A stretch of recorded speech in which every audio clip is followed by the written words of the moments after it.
Registered representatives offer securities through Securities America, Inc., member FINRA SIPC. Financial advisors offer advisory services through Securities America Advisors, Inc. Forest Hills Financial, Inc. and Securities America are separate entities. This is the Keeping Your Money Show with Jamie Westenbarger and Bart Steindler. Good morning. Welcome to Keeping Your Money Show. I'm Jamie Westenbarger, joined as always by my esteemed colleague, Mr. Bart Steindler. Bart, how you doing this morning? I'm doing well, Jamie. It's another $1 million morning. Indeed it is. I do feel bad that I have to tell everyone listening, this is the last time you will ever hear the Keeping Your Money Show. We are going off the air. We'll never be back. It's been a good run. It has been a good run, but it's also April Fool's Day, so I'm just kidding. Oh, man. You had me going there. I had them. I know. No, we're live and kicking and keep coming back at you. So if you got excited there for a second, I'm sorry. We will be back next week. But no, today is April Fool's. If you have not fooled your loved one and made them feel dumb, then you still have time. It's funny. All these people were thinking, oh, good, now I can go back to watching cartoons on Saturday morning. You know? I don't know about you, Bart. I mean, I know, your son's a little older now, but the jokes that my kids try to pull on me for April Fools are always quite humorous. You know, as they've gotten older, they've gotten a little bit better. But no, this is Keeping Your Money Show, where we cut through all the bulls, the booyahs, the bells, whistles, honks, and horns to get you to the information that actually helps you move towards retirement. You can always join us. Give us a call. 888-98-MONEY is the number. 888-986-6639. We don't take calls on the air, but we do love to hear from you. And someone does answer the phone 24 hours a day. If you'd like to email me, you can also do that. info@keepingyourmoney.com is the email address. And I do respond to all of those emails personally. I've got a great show on deck today. We're going to talk about 13 useless things you need to stop wasting your money on. A billionaire tells us the surprising money tip is the best advice he ever got. We're going to discuss second home prices sliding and what that means to the real estate market. And Adam Kylan will be in from Kylan Law to talk to us about special needs trusts. It is Financial Literacy Month. Woohoo! So this is a great month for you to start thinking about all of those financial things you've been putting aside and putting off. And I just updated my estate planning this week, so I'm going to pat myself on the back for good job doing something I should have done a while ago. See, we're all not perfect at this. It's okay. It's not fun to do this stuff, but it is necessary. I encourage you this month to really take a look at your finances. And if you need a second opinion or a first opinion, we're always here to help. Give us a call. 888-98-MONEY is the number. We got our April mixer coming up here just in a little over a week. Bart, where are we going to be at on April 11th? We're going to be at the Kitchen by Wolfgang Puck. That's in the Amway, right? That's in the Amway Grand Plaza. This is not where the Griffins play hockey, okay? It's not that kind of puck.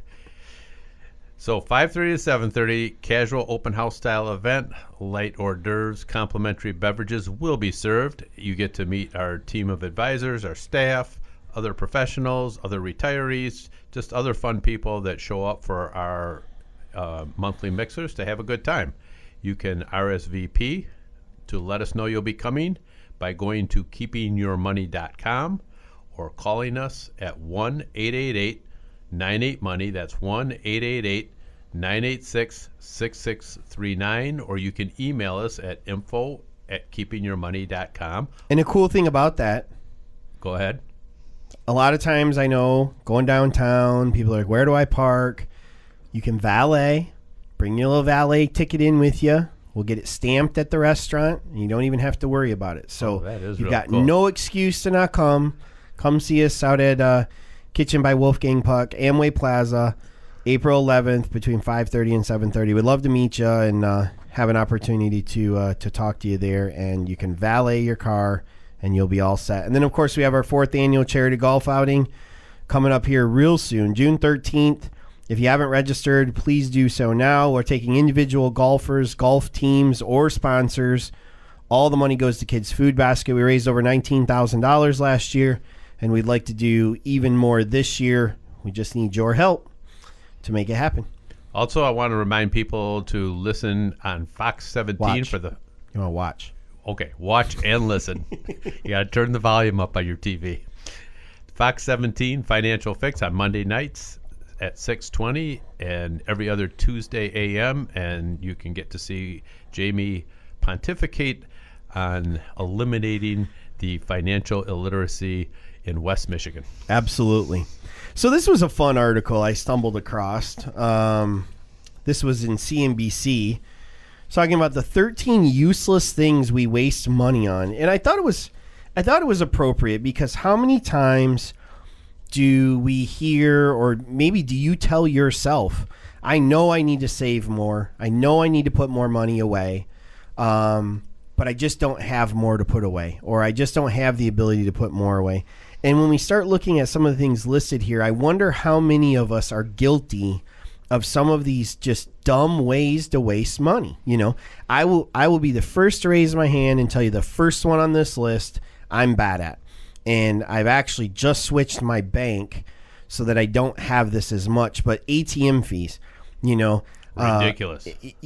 And many times you get whacked on both sides, which is why I switched my bank relationship, because not only would I pay at the machine itself, but then my bank would charge me for using someone else's machine. So to get $100 or $200 out, because I'm at the Griffins game, it cost me $5 or $6 to have access to my own money.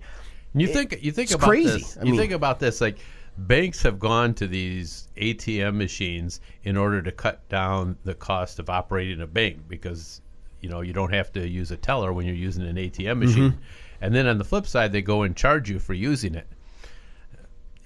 When it's perfectly free if you go up and make a transaction at the teller window. Yep, absolutely. So, well, and keep in mind, a lot of the national online-based banks are eliminating fees, and they'll even reimburse you some fees from other machines. Right. So definitely, if you're someone who is a cash kind of person and you use ATM machines regularly, definitely make sure you're either using a widely accessible bank, or you looked at one of these that will reimburse or waive fees, because it really can add up.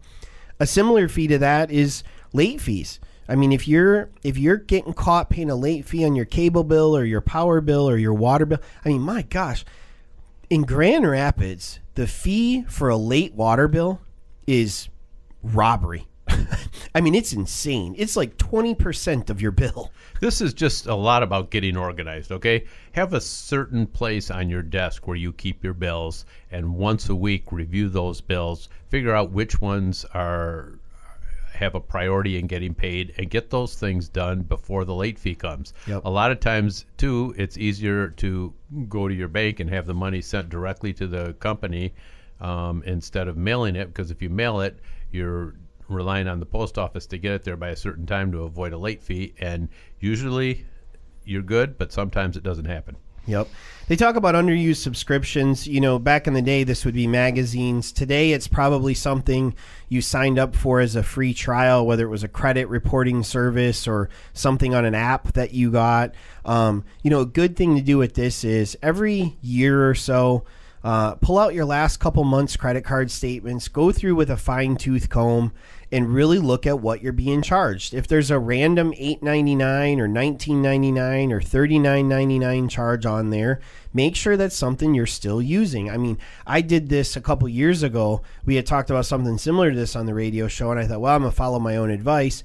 And I was being charged. There's a good idea. Yeah. I was being charged a Microsoft Online fee for having some Microsoft Online account that I had long since stopped using. So here I am paying $4.99 a month for something I couldn't even log into if I wanted to. Just a waste. I mean, that stuff adds up. A lot of times if you have an online subscription, they will automatically bump you like $1.50 or $2.50 every year. So yep. I know I have one like that, and I'm getting ready to cut loose on it. And I know they'll come back with a better offer if I cancel. Oh, absolutely. If you're buying lunch every day, or you regularly buy a bottled water, those are things obviously that you can cut out of your budget. And I'm not saying you have to, but again, this is a situation where, hey, I don't have enough to put away every month. Well, here's $300, $400, $500 worth of stuff. Again, priority. Is retirement a priority, or is going to Panera every day for lunch a priority? I mean, that's what you have to decide. Unused gym memberships. We've all had that gym membership that we knew we were going to use when we bought it in January, and come May, January was the last time you went. Probably a good time to get rid of that. Cable. I mean, goodness, the average cable bill in this country is insane. I mean, it really is. If you're not watching all those channels, if you don't regularly utilize it, why pay for it? And this is another one, like you were talking about, Bart, that can creep up on you, right? Right. You signed up, it was $79 a month. 4 years later, you're paying $149 a month, and you don't even know what you're paying for. It's just creeped up on you over the last couple of years. Start shopping around. You can probably save significantly on that. I recently did that. I had one particular provider. The bill had almost doubled over the last 4 or 5 years. I called a different provider, locked in for 2 years at half what I was paying with the one that I left. I mean, Right, and frequently the cable box and the modem are things that you can buy instead of rent, so that's another area where you could save some money. oh yeah, they'll whack you for $10 a month just for the cable box.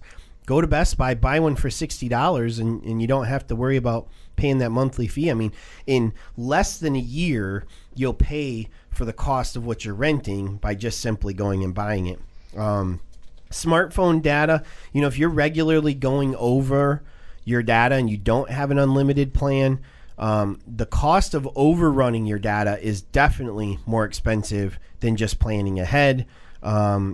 Excessive groceries, buying brand name products, impulse buys, those are all things that we can cut back on too. Think about how much stuff you throw away at home that spoiled or didn't get used. Definitely you can save there. And Tie this one in with packing your lunch. right. Because you're on one end, you're buying the groceries, you got them at home, but you're too lazy to pack your lunch, and then you end up throwing food away at the end of the week, and then you're buying lunch on top of that. Yep, absolutely. All right, coming up, we're going to talk about this billionaire says this one money tip was surprisingly some of the best advice he'd ever gotten right here on the Keeping Your Money Show.